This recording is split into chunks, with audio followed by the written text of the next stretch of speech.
안녕하세요. 저는 독일로 워킹홀리데이를 다녀온 서민기입니다. 워킹홀리데이 인포센터에서 워홀 프렌즈 서포터즈를 하게 되어 이렇게 다른 분들께 저의 독일 워홀 생활을 소개해드리게 되었습니다.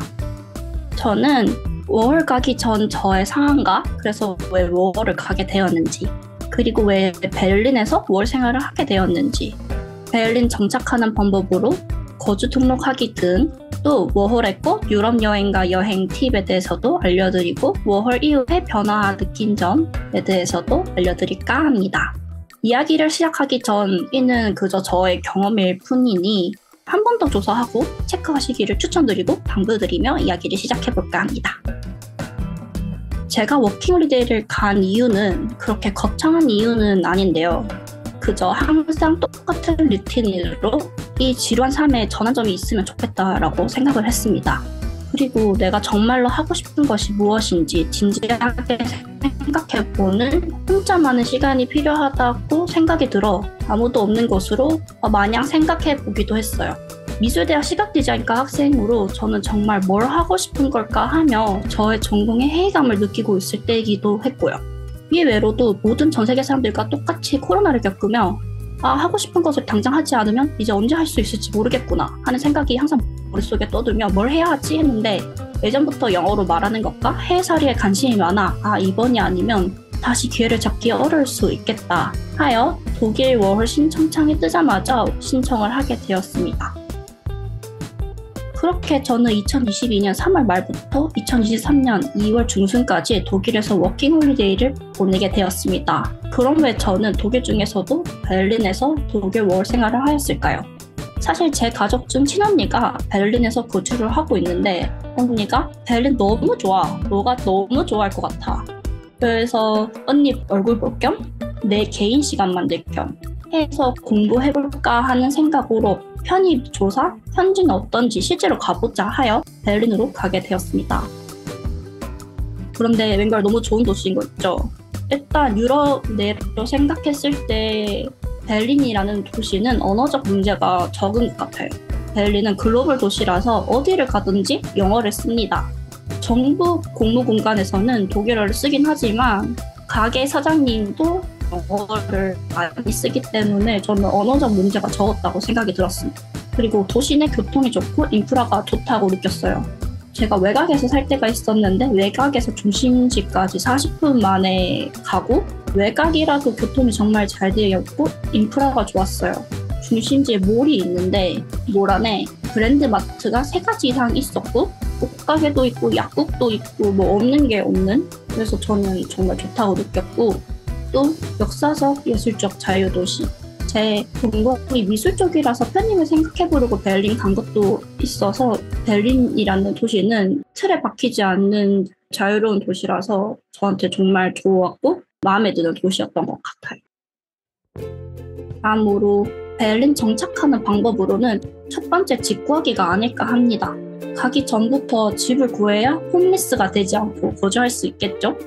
독일에서 집 구하는 과정을 집을 먼저 서칭하고 그 집주인에게 소개서 및 서류를 제출한 뒤 서류 합격을 하면 인터뷰가 진행되고, 인터뷰까지 합격을 하면 최종 계약서를 작성합니다. 정말 특이하지 않나요? 한국 같은 경우는 그냥 집 보러 가서 집 마음에 들어요 하면 계약할 수 있는데 인터뷰를 진행한다니. 제가 있던 지역인 베를린인 경우는 수요는 많은데 공급이 별로 없는 경우라 집 구하기가 정말 어려운 편이고, 제 생각에 독일은 자기만의 공간을 매우 중시해서 이미 들어와 있는 세입자와 함께 인터뷰를 하여 마음에 들면 같이 산다고 하더라고요. 그리고 재정적 증명을 위한 서류가 존재하는데 저는 증명할 서류가 하기를 어려워서 저는 자기소개서와 통장 서류를 가지고 집 구하기를 도전하게 되었습니다. 독일의 집 형태로는 원룸인 아인제지머, 쉐어하우스와 같은 방을 쉐어하는 그리고 단기로 렌트를 주는 취비셴 등이 있습니다. 여기 적혀있는 보통 집 구할 때 쓰는 독일 용어입니다. 터션 보증금, 미대월세, 네벤커스튼, 알리비, 나흐미터, 임차인, 페어미터, 임대인, 찌머, 방, 보능, 집.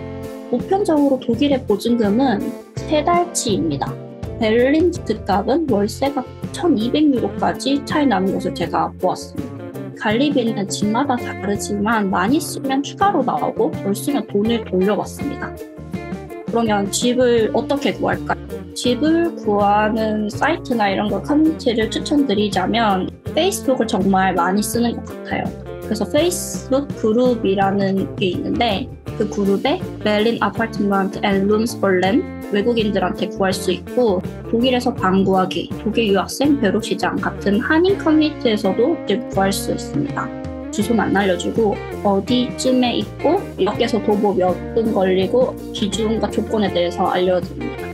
베를린 리포터라고 한인 사이트인데 여기서도 집 매매에 대해서 올라옵니다. 그 외로 사이트는 베게 게슈트라고 많이들 쓰는 집 매물 사이트인데 카테고리에 조건이나 이런 걸 넣으면 이렇게 많은 매물들이 뜹니다. 오른쪽에서 밑에 있는 사진이 제가 여태까지 메시지를 보낸 것들인데요. 100개 이상 보내서 연락 오는 건 정말 몇 개가 되지 않았어요. 집을 보러 간 거는 한 3, 4개? 그 정도로 정말 집 구하기가 어렵기 때문에 발품을 팔아야 될 것 같아요. 독일에 대해서 좀 알아봤다 하면 바로 안멜둥입니다. 독일에 입국하면 안멜둥이라고 거주지 등록을 해야 하는데 독일에서는 모든 거주자들이 자신의 주거지를 등록해야 합니다. 이는 10살 안에 해야 하고 법적으로 해야 하지만 안 하시는 분들은 안 하시기도 하시더라고요.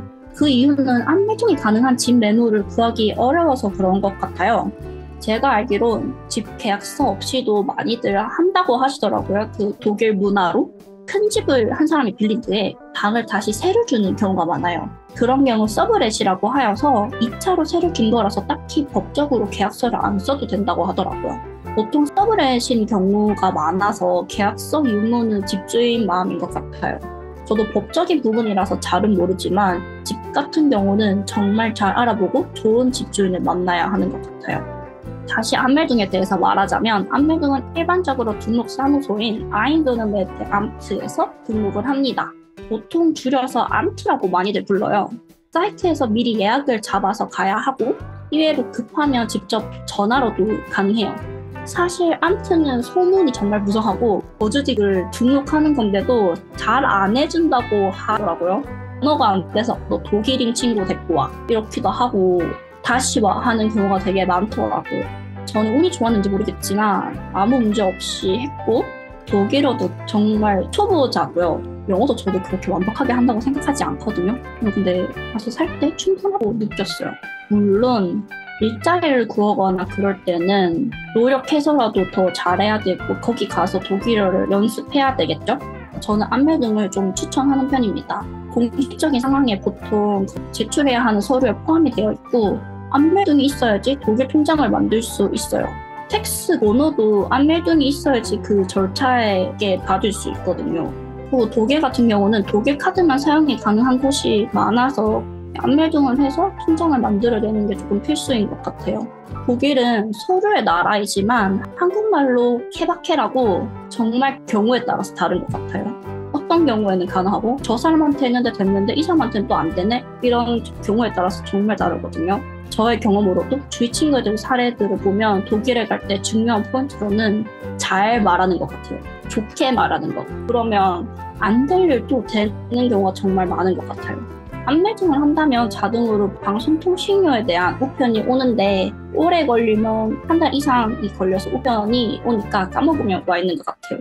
무조건 일단 내야 된다고 하고 이 비용은 집 계약할 때 계약서에 적혀 있으면 집주인이 내주는 경우가 많아요.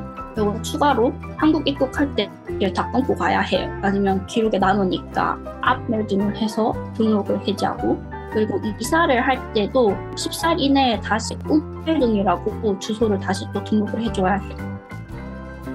저는 이렇게 집 구하기가 끝나고 모든 서류가 끝나면 뭘 해야 되지? 라는 생각에 좀 왔던 것 같아요. 왜냐면 아는 사람도 아무도 없고 정해져 있는 뭐 직장이나 학교도 없으니까 이렇게 해야 되겠다 계획을 세우면 좋겠지만 계획대로 안 되는 경우들도 많아서 뭐 해야 될지를 중에 추천하자면 독일어 어학원. 그래도 독일까지 갔는데 독일어는 배워야 하지 않을까요? 그리고 미더 커뮤니티 참여. 가면 정말 혼자잖아요. 그럼 조금 외로움을 느끼기도 해요. 미더비라는 어플리케이션이 있는데 거기는 뭐 운동을 하는 사람, 뭐 칵테일 파티, 술 좋아하는 사람, 다양한 인터내셔널 그룹 이런 것처럼 커뮤니티들이 되게 많아서 다양한 사람들을 만나고 참여해보시는 걸 추천드리고, 또 여행 가는 거 정말 추천드려요. 유럽은 정말 여행을 가야 되지 않을까요? 여행 가기가 정말 너무 쉬우니까. 저는 갔을 때 맨 왼쪽은 제가 길 가다가 만난 아주머니께서 길을 알려주시고, 제가 독일어를 못하니까. 두 번째는 제가 외갓집에 살았을 때 펍에 갔을 때 토박이들이 되게 많았거든요. 그때 만난 사람들이고, 세 번째, 네 번째는 제가 미드업 갔을 때 만난 사람들이었어요. 마지막은 제가 어학원에 가서 만난 친구들이. 가면 정말 많은 사람들을 만날 수 있거든요. 근데 제일 중요한 거는 제가 하고자 하는 마음이랑 적극적이어야 된다고 생각을 해요.